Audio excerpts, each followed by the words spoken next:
Noon, maraming salamat sa laging pagbibigay ng mga araw na puno ng blessings. Salamat sa proteksyon mo na lagi kong kasama para sa akin at sa aking buong pamilya. Thanks for always for your provision, your guidance and protection. Thank you also, God, for your faithfulness and love for us, Lord. Panginoon, i-bless niyo po ang aking plano sa aking buhay at sa aking pamilya. Alam ko po na lagi niyo akong pinoproteksyonan kasama ng aking mga pangarap.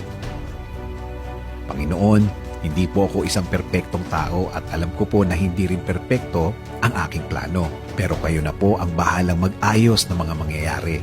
Dahil naniniwala pa rin ako, Lord, na ikaw ang mas nakakaalam ng bukas.